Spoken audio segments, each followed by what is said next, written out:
Estamos ya en vivo. Queremos dar un saludo. A ver cuántos envían un saludo a todos los que nos ven a través de la televisión. La televisión es para aquellos que no puedan ir a la congregación, porque la Biblia dice: mirad cuán bueno y delicioso es habitar los hermanos juntos y en armonía. ¿Por qué me conviene estar con usted juntos y en armonía? Porque aquí envía Jehová bendición y vida eterna. Amén. Colosenses es un libro maravilloso. Hoy quiero hablarle un poquito, dejar alguna inquietud en el corazón de ustedes de la extensión de lo amplio que es el Evangelio. Cuando nosotros leemos del Evangelio, el Evangelio que se predica, dice el versículo 28 del capítulo 1 de Colosenses: a Él nosotros proclamamos. Diga, proclamar a Jesús. A Él nosotros proclamamos.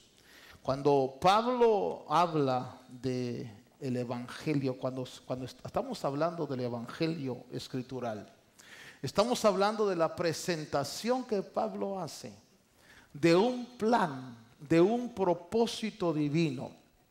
Estamos hablando el descubrimiento que Pablo hace del corazón de Dios a su creación. Y cuando Pablo habla aquí en Colosenses del Señor, dice: Él es la imagen del Dios invisible. A Dios, dijo Juan, nadie lo ha visto jamás. El unigénito, el que está en la comunión con el Padre, lo da a revelar.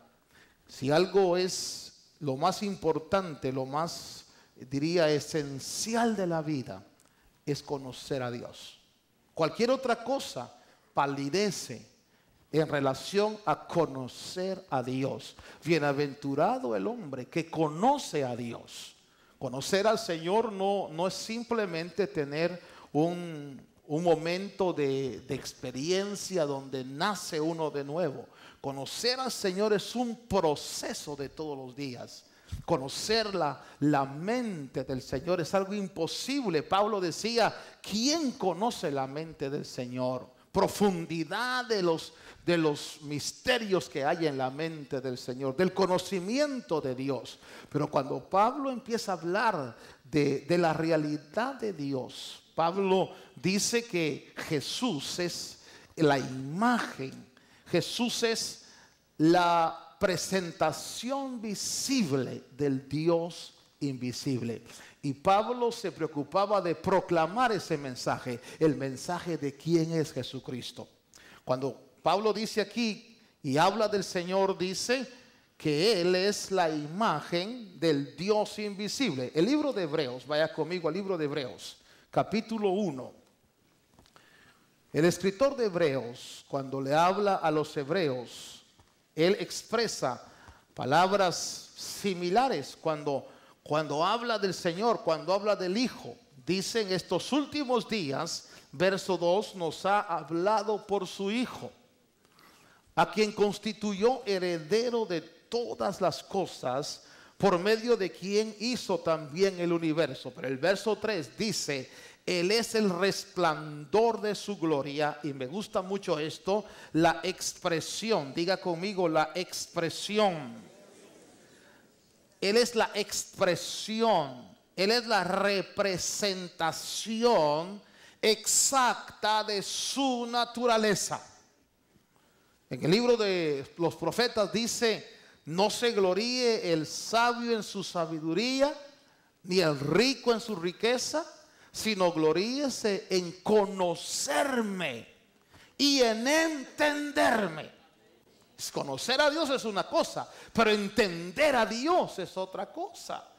Usted sabe, los discípulos caminaron con Jesús por tiempos, vieron el accionar del Señor, y en un momento dado ellos, cuando los samaritanos rechazan al Señor, los discípulos dicen: ¿quieres que hagamos caer fuego del cielo? Y Jesús dice: ustedes no conocen, ustedes no han entendido de qué espíritu son.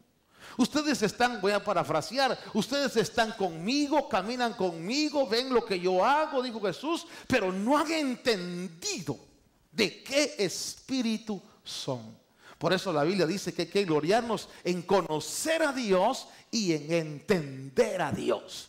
Ahora Hebreos dice que Él es el resplandor de su gloria, hablando de Jesús, la expresión exacta de su naturaleza.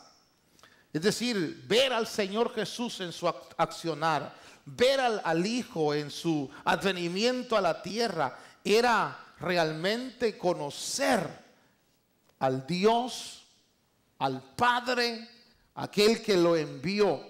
La pregunta que surge en esta altura del pensamiento, Israel, ¿a quién conocía? Porque Israel tuvo una revelación de Dios en el monte Sinaí. Israel tuvo una revelación de Dios que hizo temblar el monte, que les dio miedo, que les dio pavor, que no querían ni acercarse. Cuando usted lee, por ejemplo, el Antiguo Testamento y ve el Dios del Antiguo Testamento, y usted ve la revelación que Jesús trae del Padre, usted dice, aquí parece que fuera un Dios diferente. El Dios del Antiguo Testamento es severo. El Dios del Antiguo Testamento, si alguien se acerca, lo mata. Pero el Dios, el Padre que Jesús revela, es alguien que es accesible, es alguien que ama, es alguien que se deja a tocar. Jesús, la expresión exacta de la naturaleza de Dios.